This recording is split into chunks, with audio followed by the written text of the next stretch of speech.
성경 말씀 사도행전 19장 1절에서 7절 말씀 신약성경 221쪽입니다. 사도행전 19장 1절에서 7절 말씀 봉독해 드립니다. 아볼로가 고린도에 있을 때 바울이 윗지방으로 다녀 에베소에 와서 어떤 제자들을 만나 이르되 너희가 믿을 때 성령을 받았느냐? 이르되 아니라 우리는 성령이 계심도 듣지 못하였노라. 바울이 이르되 그러면 너희가 무슨 세례를 받았느냐? 대답하되 요한의 세례니라. 바울이 이르되 요한이 회개의 세례를 베풀며 백성에게 말하되 내 뒤에 오시는 이를 믿으라 하였으니 이는 곧 예수라 하거늘 그들이 듣고 주 예수의 이름으로 세례를 받으니 바울이 그들에게 안수하며 성령이 그들에게 임하심으로 방언도 하고 예언도 하니 모두 12사람쯤 되니라. 오늘 본문 말씀 중심으로 믿을 때 성령을 받았느냐라는 제목으로 함께 은혜를 나누고자 합니다. 오늘 또 이 예배를 통하여 또 말씀을 통하여 주의 성령님 저와 여러분에게 임하셔서 저와 여러분 안에 거하셔서 늘 진리 가운데로 인도하여 주시는 은혜가 축복이 있기를 주의 이름으로 축원합니다. 하나님은 우리가 예수님을 믿음으로 구원받고 성령으로 세례받기를 원하십니다. 하나님이 저와 여러분들을 사랑하셔서 독생자 예수님을 아끼지 않고 내어주신 것은 예수 그리스도의 십자가에 피 흘려 죽으시고 부활하심을 믿음으로 그래서 죄사함 받고 영원한 생명 얻게 하시려고 예수님을 아끼지 않고 내어주셨고요. 우리는 그 예수 그리스도를 믿음으로 죄사함 받고 영원한 생명 얻게 되었습니다. 우리의 신앙생활이 그걸로 끝나는 것이 아니라 이제는 하나님께서 성령님을 우리에게 보내주셔서 성령으로 세례를 받고 그래서 우리의 신앙이 더욱더 성장하고 성숙되어지고 풍성한 영육간에 열매 맺기를 원하십니다. 그래서 우리는 예수 믿음으로 구원받고요. 그리고 이제는 성령으로 세례받아서 우리의 신앙이 더욱더 성장하고 성숙되어져야 합니다. 사복음서 마태, 마가, 누가, 요한복음은요 바로 예수 그리스도를 우리에게 증거해주고 우리가 복음서를 통하여 예수 그리스도를 믿음으로 구원을 얻게 됩니다. 사도행전부터 바울의 서신은요 성령이 임하시고 우리가 어떻게 신앙이 성장하고 성숙되어져서 그래서 예수 그리스도의 증인으로 살아가는지에 대하여서 우리의 신앙 생활에 대하여서 말씀하고 있습니다. 마지막 요한계시록은요 장차 이제 새 하늘과 새 땅이 열려주고 영원한 하나님 나라에서 우리가 하늘의 영원한 상급을 얻을 소망을 우리에게 전해주고 있습니다. 그래서 오늘 본문의 배경이 되는 사도행전은 누가가 데오필로에게 쓴 글이에요. 그래서 사도행전 1장에 보면 이렇게 기록되어 있습니다. 사도행전 1장 1절에 데오필로여 내가 먼저 쓴 글에는 무릇 예수께서 행하시며 가르치시기를 시작하심으로부터 그가 택하신 사도들에게 성령으로 명하시고 성천하신 날까지의 일을 기록하였노라. 데오필로에게 글을 쓰면서 내가 먼저 쓴 글에는 이 누가가 데오필로에게 먼저 쓴 글이 있다는 거예요. 그 먼저 쓴 글이 무엇이냐 하면 바로 누가복음입니다. 누가가 쓴 누가복음은 사도행전과 동일하게 누가가 데오필로에게 쓴 글이에요. 그런데 누가복음에는 사도행전 1장 2절 말씀과 같이 예수께서 행하시며 가르치시기를 시작하신부터 그가 택하신 사도들에게 성령으로 명하시고 승천하신 날까지 이를 기록하였다는 거예요. 그래서 그 누가복음을 보고 데오빌로에게 예수님을 믿으라 라고 하는 내용이에요.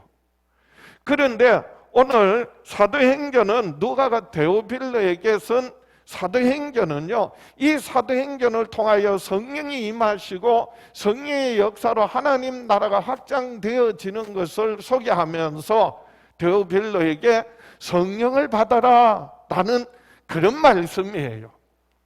그래서 누가가 복음서를 누가복음을 쓴 것은 예수님을 믿으라는 내용이라면 사도행전은 성령을 받아라 라고 하는 내용이 데오빌로뿐만이 아니라 그리고 지금까지 예수 믿음에도 불구하고 성령 받지 못한 모든 사람들에게 이 사도행전을 통하여서 성령이 어떻게 임하시고 역사하셔서 하나님 나라가 확장되어지는지를 보고 성령을 받아라 라고 하는 그런 메시지가 담겨져 있는 것입니다. 그래서 사도행전을 통하여서 우리는 성령이 임하시고 하나님 나라가 예루살렘에서 시작해서 온 유대와 사마리아와 땅끝까지 이르러 확장되어지는 것을 우리가 볼 수 있습니다. 사도행전 1장 8절에 오직 성령이 너희에게 임하시면 너희가 권능을 받고 예루살렘과 온 유대와 사마리아와 땅끝까지 이르러 내 증인이 되리라 하시니라. 복음이 전파되어지는 과정, 성령이 임하시고 권능을 받고 그래서 신앙이 성장하고 성숙되어질 뿐만 아니라 이제 복음이 확장되어지면서 그래서 어떻게 하나님 나라가 이루어지는지를 우리에게 증거하고 있습니다. 많은 사람들이 그래서 복음을 듣고 그래서 예수님을 믿음으로 구원받는 사람이 있는가 하면 이 사도행전의 내용을 보면은요, 여전히 그 복음을 거부하고 오히려 복음 전하는 사람을 핍박하고 그리고 또한 내어쫓는 그런 사람들이 등장합니다.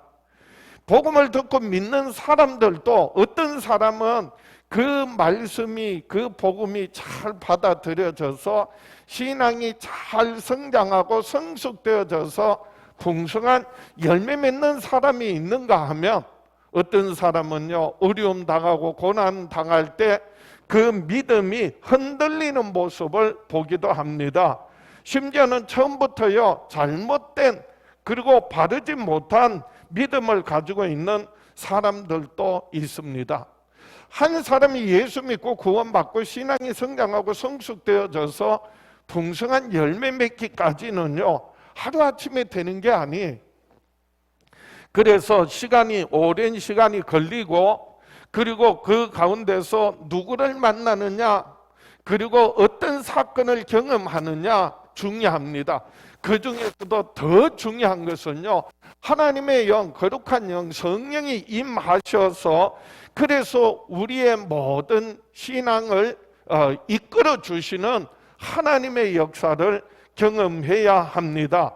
그래서 우리가 예수 믿음으로 구원받을 뿐만 아니라 하나님께서는 저와 여러분들이 성령으로 세례를 받고 성령의 충만함을 받고 성령의 풍성한 열매 맺기를 원하십니다. 오늘 본문 말씀 중심으로 우리가 예수 믿는다는 것과 그리고 성령 세례를 받는다는 것과의 상관관계를 함께 생각하며 두 가지 은혜를 나누려고 합니다. 첫 번째로 주 예수를 믿으면서도 성령을 받지 못한 사람들을 발견하게 됩니다. 예수를 믿지만은 그럼에도 불구하고 성령을 받지 못한 사람도 있다는 것을 우리에게 보여주고 있습니다. 오늘 본문 말씀에 사도행전 19장 1절 2절입니다. 아볼로가 고린도에 있을 때 바울이 윗지방으로 다녀 에베소에 와서 어떤 제자들을 만나 이르되 너희가 믿을 때 성령을 받았느냐? 이르되 아니라 우리는 성령이 계심도 듣지 못하였노라 라고 했습니다. 사도 바울이 에베소에 와서 어떤 제자들을 만났습니다. 그런데 그들이 믿기는 믿는데 뭔가 부족한 거예요. 그래서 그들에게 묻습니다. 영적으로 뭔가 부족한데, 그래서 그들에게 너희가 믿을 때에 성령을 받았느냐? 라고 물었습니다.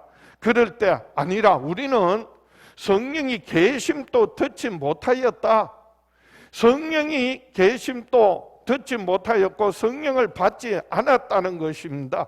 성령님에 대해서 전혀 모르는 신앙을 가지고 있었어요. 이 사도 바울이 에베소에서 만난 그 제자들은요, 1절에 보면 아볼로가 고린도에 있을 때라고 한 말씀을 근거로 해서 아마 아볼로와 밀접한 관계가 있는 사람들이다 라고 생각합니다. 그래서 이 에베소의 제자들은 바로 아볼로를 통하여서 예수님을 배우고 예수님을 알게 되고 예수님을 믿게 된 사람들이에요. 이 제자들은요, 한마디로 다른 말로 하면 누구의 제자? 아볼로의 제자라고 할 수 있는 사람들입니다. 그런데 아볼로가 어떤 사람이냐? 사도행전 오늘 본문 19장 바로 앞에 18장이에요.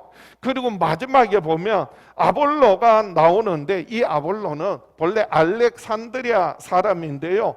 그래서 이 언변이 좋고 성경에 능통한 자라고 소개하고 있습니다. 그리고 이 에베소에서 그래서 예수님을 열정적으로 가르쳤다고 해서요, 예수님에 관해 가르치고, 그런데 요한의 세례만 알 뿐이더라 라고 기록하고 있어요. 후에 브리스길라와 아굴라를 만나서 그래서 더 깊이 하나님의 도 예수 그리스도를 깊이 경험하고, 그래서 아가야 지방으로 건너가서 그곳에서 사역하게 된 사람이 바로 아볼로예요. 아볼로가 이 에베소에 있을 때에는요, 예수 그리스도의 죽으심과 부활하심의 그 복음의 진술을 제대로 알지 못했던 거예요. 성령의 세례를 경험하지 못했던 겁니다. 그래서 지식적으로 성경적으로는 예수 그리스도를 전했고, 그리고 그 제자들이요, 지식적으로는 예수님을 알고 예수님을 믿는데, 그런데 정말 성령으로 말미암은 예수 그리스도를 체험하고 경험하지는 못했던 것입니다. 그래서 사도 바울이 너희가 성령을 받았느냐라고 할 때 저희들은 성령이 계심도 듣지 못하였다라고 말하고 있는 겁니다. 오늘날 교회에도요, 이런 사람들이 있어요. 교회는 나오지만은 예수님을 믿지만은 지식적으로는 알지만은, 그런데 정말 예수님이 내 죄를 대신하여 피 흘려 죽으시고 부활하심을 경험하지 못한 사람들이 있습니다. 주여 주여 믿습니다 믿습니다 하는데요, 여러분 한번 확인해 보세요. 뭘 믿어? 누굴 믿어? 어떻게 믿어? 왜 믿어? 그러면요, 대답을 못해요. 우리가 믿노라 하지만은 정작 누구를 믿는지를 모르는 거예요. 우리의 믿음의 대상은 오직 하나님의 아들 예수 그리스도이십니다. 무엇을 믿는다고요? 믿음의 내용이 그 예수님이 내 죄를 대신하여 피 흘려 죽으시고 부활하심을 믿는 거예요. 어떻게 믿는다고요? 그 예수 그리스도의 죽으심과 부활하심을 마음으로 믿고 입으로 주라 시인하고 고백하는 것입니다. 그래서 로마서 10장 9절 10절에 내가 만일 내 입으로 예수를 주로 시인하며 또 하나님께서 그를 죽은 자 가운데서 살리신 것을 내 마음에 믿으면 구원을 받으리라. 사람이 마음으로 믿어 의에 이르고 입으로 시인하여 구원에 이르느니라. 그래서 그 믿음의 결과가 뭐냐 하면요, 우리가 죄 사함 받고요, 영원한 생명 얻고요, 그걸 한마디로 뭐 받았다? 구원받았다라고 말할 수 있어야 합니다. 우리가 정말 마음으로 예수 그리스도의 죽으심과 부활하심을 믿고 그 예수님을 나의 주라고 시인하고 고백하고 주님 뜻대로 살 수 있도록 도우시는 분이 성령님이세요. 그래서 우리가 예수 믿어야 할 뿐만 아니라 성령으로 세례 받아야 한다라는 말씀이에요. 그래서 고린도전서 12장 3절에 그러므로 내가 너희에게 알리노니 하나님의 영으로 말하는 자는 누구든지 예수를 저주할 자라 하지 아니하고 또 성령으로 아니하고는 누구든지 예수를 주시라 할 수 없느니라. 말로만 입으로만 주여 주여 하는 것이 아니라 정말 예수님이 내 죄를 대신하여 피 흘려 죽으시고 부활하심을 마음으로 믿고 입으로 그 예수를 나의 주라고 시인하고 고백하고 주님 뜻대로 말씀 따라 살아가게 하시는 분이 누구시라고요? 성령님이시라는 거예요. 성령의 역사, 성령의 도우심이 없이는 우리가 진실된 참된 믿음을 가질 수 없는 것입니다. 지식적인 믿음 가질 수 있어요. 자기 생각을 믿음화해서 신념이라고 해요. 그걸 믿음이라고 착각할 수도 있어요. 그런데 성령으로 세례받게 될 때 성경의 말씀이 내가 알고 있는 이 모든 지식들이 성령께서 우리로 하여금 그 진리의 말씀이 경험되게 하시는 것, 체험되게 하시는 겁니다. 베드로도요, 마태복음에 보면 예수 그리스도를 살아계신 하나님의 아들이십니다. 믿음을 고백합니다. 그럴 때 예수님께서요, 얼마나 기뻐하시고 그래서 바요나 시몬아 내가 복이 있도다 그렇게 칭찬하셨어요.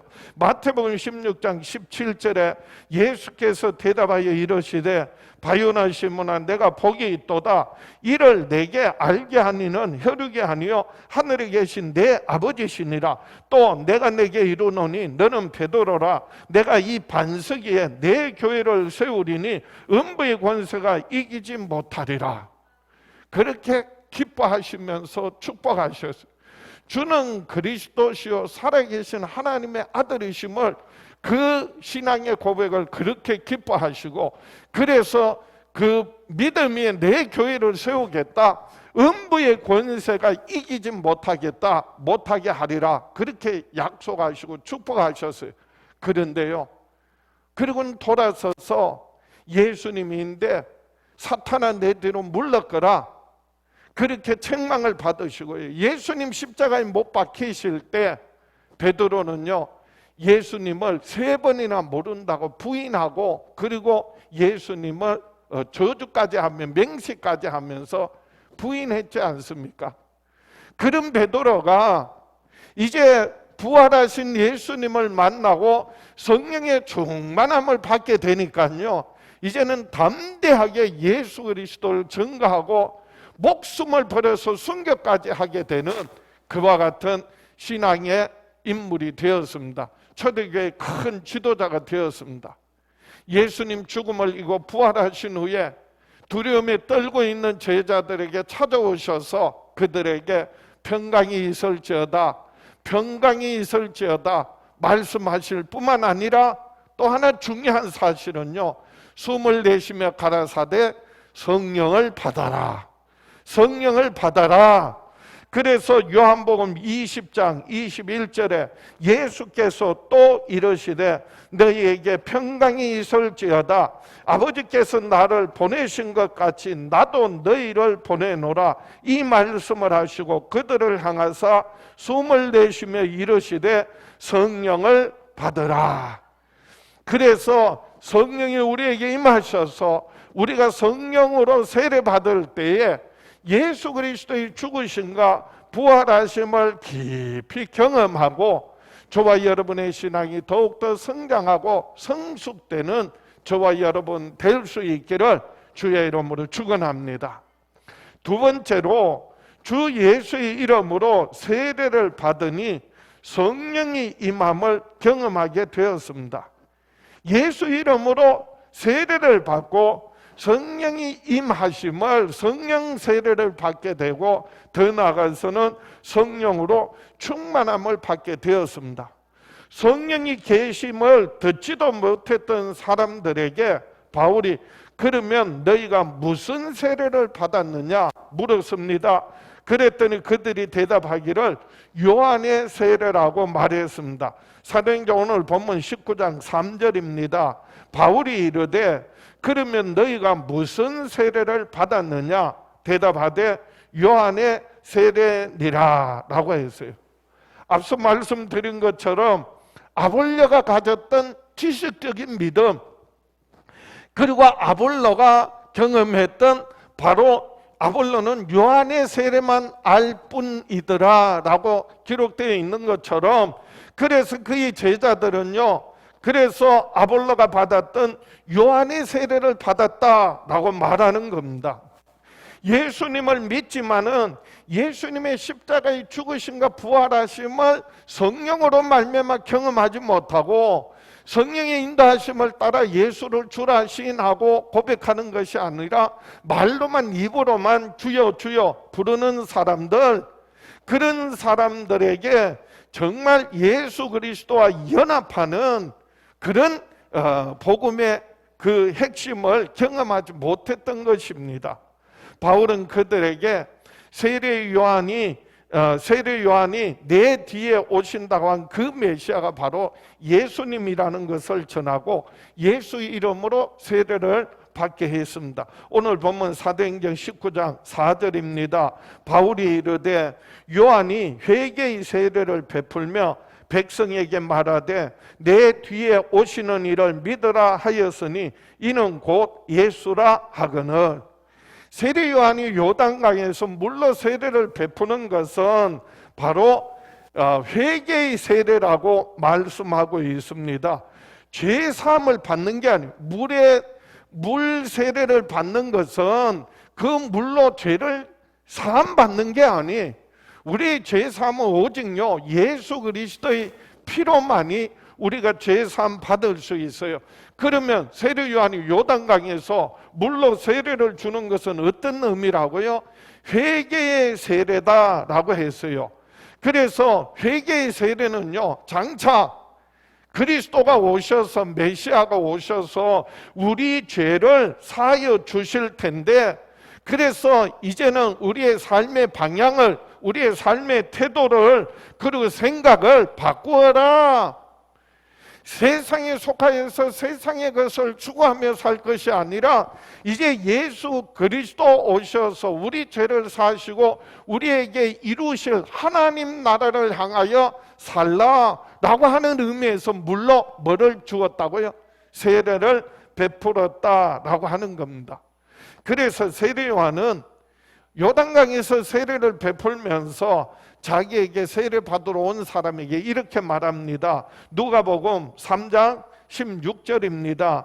요한이 모든 사람에게 대답하여 이르되 나는 물론 너희에게 세례를 베풀거니와 나보다 능력이 많으신 이가 오시나니 나는 그의 신발끈을 풀기도 감당하지 못하겠노라.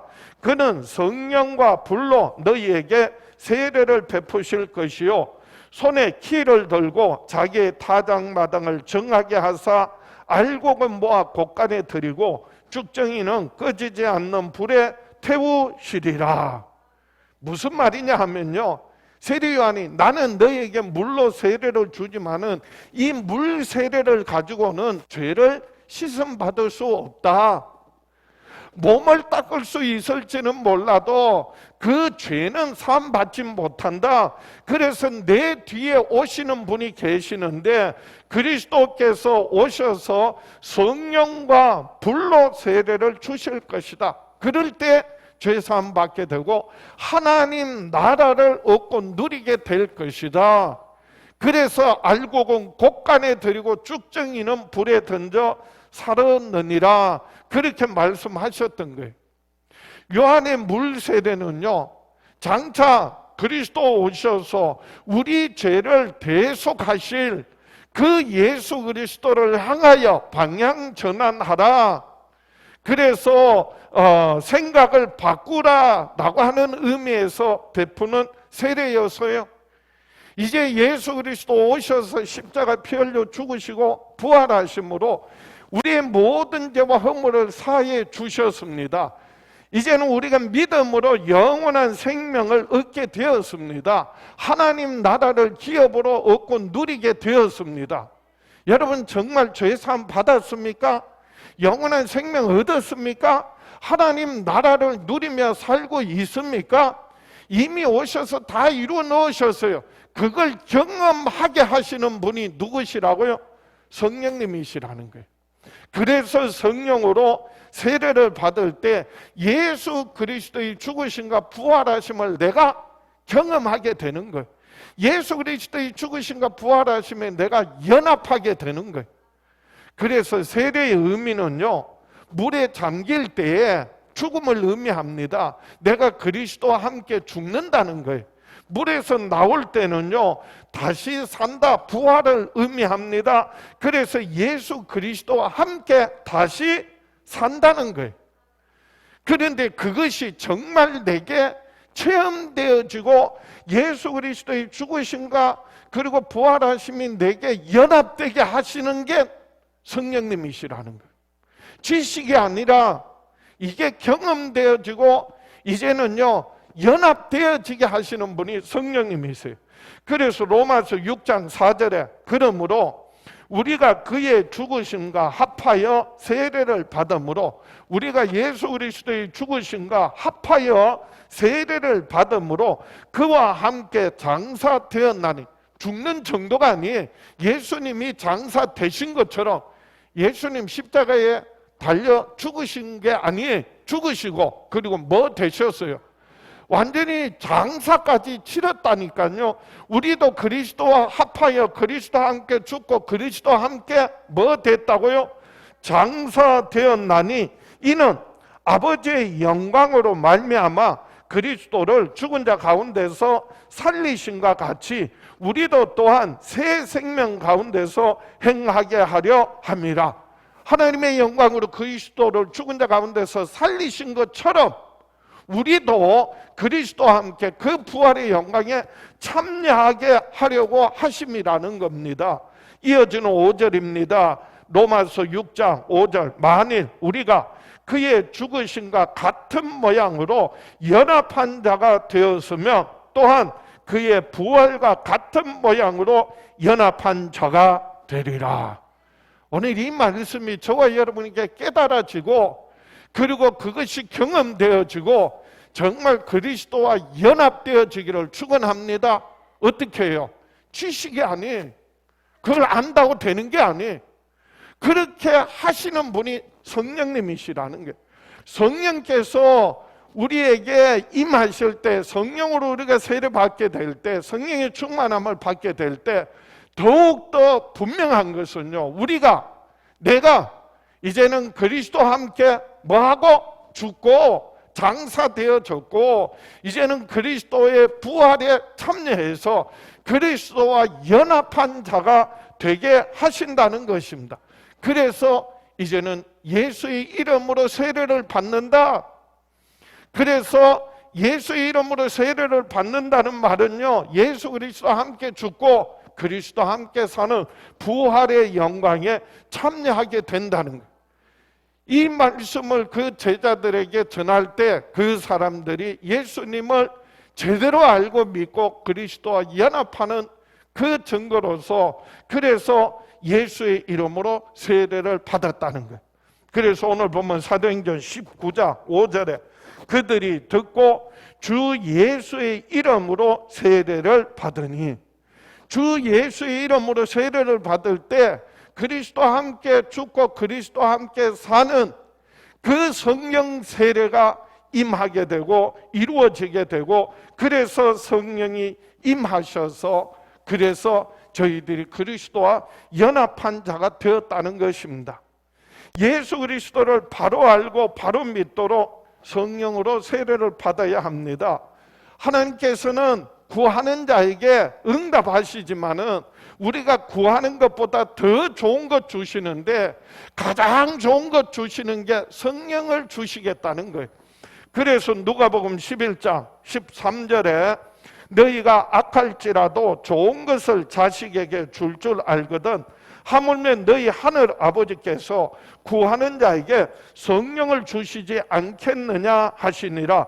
우리가 성령 받기를 기대하는 것보다, 우리가 원하는 것보다요, 하나님께서 우리에게 더 아들을 내어줘서 우리로 하여금 믿음으로 구원받게 하시고요, 이제는 성령을 부어주셔서 성령으로 세례받고 그리스도와 연합한 자로 그리스도의 장성한 분량으로 우리의 신앙이 성장하고 성숙되어지기를 원하세요. 그래서 구하는 것, 우리가 구하는 것보다 더 좋은, 가장 좋은 성령을 주시겠다 말씀하고 계세요. 오늘 예수 그리스도의 이름으로 이미 우리는 죄사함을 받았고 영원한 생명 얻었고 이제 성령이 임하셔서 우리 안에 거하심으로 말미암아서 날마다 그리스도와 연합하고 그리스도와 함께 죽고 그리스도와 함께 사는 부활의 영광에 참여하는 저와 여러분 될 수 있기를 주의 이름으로 축원합니다. 말씀을 정리합니다. 바울이 안수함에 성령이 임하심으로 방언도 하고 예언도 하게 되었습니다. 오늘 본문 말씀 사도행전 19장 6절입니다. 바울이 그들에게 안수함에 성령이 그들에게 임하심으로 방언도 하고 예언도 하니 모두 12사람쯤 되니라. 성령이 임하심으로 우리가 성령에 잠겨질 때 그게 성령 세례라는 거예요. 성령에 충만하게 되고요, 그리고 성령께서 내 안에 영원히 거하신다고 했는데, 그리고 우리를 진리 가운데로 인도하신다고 했는데, 성령께서 우리의 빌바를 도우신다고 했고 모든 말씀 기억나게 하시고 깨닫게 하시고 경험되게 하신다고 해서요, 성령께서 우리의 믿음이 더욱더 성장하고 성숙되어지도록 도와주세요. 그래서 우리가 예수 믿고 구원받은 사람은요, 또한 성령 세례를 받고 더욱더 성령의 충만함을 받아야 합니다. 우리는 예수 믿음으로 구원받았어요. 예수는 믿지만 성령 받지 못한 사람이 있다면 다시 한번 이 시간 통하여서 저와 여러분의 삶 가운데서 성령으로 세례받고 성령의 충만함을 받을 수 있기를 축복합니다. 이미 성령이 내게 임하셔서, 그래서 성령 받은 사람은 내 안에 성령님이 계시는데 어떤 때는 성령님이 안 계신 것 같고 어떤 때는 성령님이 계신 것 같다면 여러분 기억하세요. 성령이 죄사함 받아야, 예수 믿음으로 죄사함 받아야 성령이 임하시고요, 성령이 한번 우리에게 임하신 사람은요 성령님이 떠나지 않으세요. 그런데 왜 성령이 계신지 안 계시는지 그런 혼동이 일어나느냐, 여러분 어떤 때는요 하나님 계신가 안 계신가 그럴 때 있어요 없어요? 하나님이 안 계신 것이 아니라 우리의 믿음이요 약해지는 거예요. 환경을 바라보고 사람을 바라보고 여러 가지 고난과 고통 당하면서 하나님께 초점을 맞추지 않으니까, 환경에 초점을 맞추니까 믿음이 약해지는 거예요. 우리 안에 계신 성령님께 초점을 맞추면 우리 안에 성령님이 영원토록 거하시겠다, 보아와 같이 버려두지 않으시겠다, 우리 안에 성령이 계신 것을 경험하게 되고 체험하게 됩니다. 우리 안에 성령이 계시다는 것이 나타나는 게 은사예요. 은사라는 것은요 우리 안에 성령이 계신 그 성령께서 그때그때마다 필요한 때 나타나는 것이 은사예요. 그리고 때가 되면은요 성령의 충만함을 받고 살아갈 때, 때가 되면 맺어지는 것이 바로 열매, 성령의 열매를 맺게 됩니다. 우리 안에 계신 성령님을 우리가 알게 되는 것은요 나타나는 은사를 통하여 맺어지는 열매를 보면 알게 됩니다. 그래서 오늘 바울이 그들에게 안수함에 성령이 그들에게 임하심으로 방언도 하고 예언도 하게 되었다라고 기록하고 있습니다. 이 방언은요, 내 안에 계신 성령께서 성령의 말하게 하심을 따라서 내 영으로 비밀을 하나님께 말하는 게 방언이에요. 방언이 뭐라고요? 다시 한번 기억하세요. 성령으로 세례받고 성령이 내게 임하셔서 내 안에 계신 성령이 말하게 하심을 따라서 내 영이 하나님께 비밀을 말하는 게 그게 방언이에요. 아무 소리나 아무 말이 방언이 아니라 성령이 말하게 하심을 따라서 내 영이 하나님께 비밀을 말하는 거예요. 그래서 나도 몰라. 그 내용이 무슨 말인지 나도 몰라. 그래서 고린도전서 14장 2절에 방언을 말하는 자는 사람에게 하지 아니하고, 방언은요 누구에게 하는 거라고요? 하나님께 하는 거예요. 사람에게 하지 아니하고 하나님께 하나니 이는 알아듣는 자가 없고 영으로 비밀을 말합니다. 이게 방언이. 그럼 예언은요, 고린도전서 14장 3절 이어지는 3절 말씀에 그러나 예언하는 자는 사람에게 말하며 덕을 세우며 권면하며 위로하는 것이다. 예언은요, 하나님의 뜻과 계획들이 이루어질 것을 기록된 성경 말씀을 통하여서 우리에게, 다른 사람들에게 위로하고 격려하고 권면하고 덕을 세우는 말이 예언이라는 거예요. 예언은요 누구에게 하는 거라고요? 하나님의 말씀을 사람에게 하는 거예요. 그 사람을 뭐 하는 말이에요? 덕을 세우는 말, 위로하는 말, 권면하는 말, 격려하는 말. 그게 바로 예언이. 세상에서 말하는 예언은 뭐 귀신이 장래일을 귀신같이 알아맞춘다고, 그게 예언이 아니에요. 성경의 예언은요, 하나님의 뜻과 계획들이 그래서 그 사람에게 어떻게 이루어질 것인지 그 말씀을 통하여 위로받고 격려받고 그리고 또한 권면할 때 그게 바로 예언이 되는 것입니다. 이 모든 은사들은요, 우리 안에 계신 성령이 나타나시는 것이 바로 은사예요. 그래서 고린도전서 12장에 보면 대표적인 여러 은사들 가운데 9가지 은사가 있습니다. 어떤 사람에게는 성령으로 말미암아 지혜의 말씀, 그리고 지식의 말씀, 그리고 믿음, 병 고치는 은사, 능력 행함, 예언함, 영들 분별함, 각종 방언 말함, 방언을 통역함. 이 모든 것은 고린도전서 12장 11절에 이 모든 일은 같은 한 성령이 행하사 그의 뜻대로 각 사람에게 나누어 주시는 것이라. 은사가 있는가 하면 우리가 성령의 충만함을 받고 살아갈 때 때가 되면 맺어지는 성령의 열매가 있습니다. 갈라디아서 5장 22절에 오직 성령의 열매는 사랑과 희락과 화평과 오래 참음과 자비와 양성과 충성과 온유와 절제니 이 같은 것을 금지할 법이 없느니라.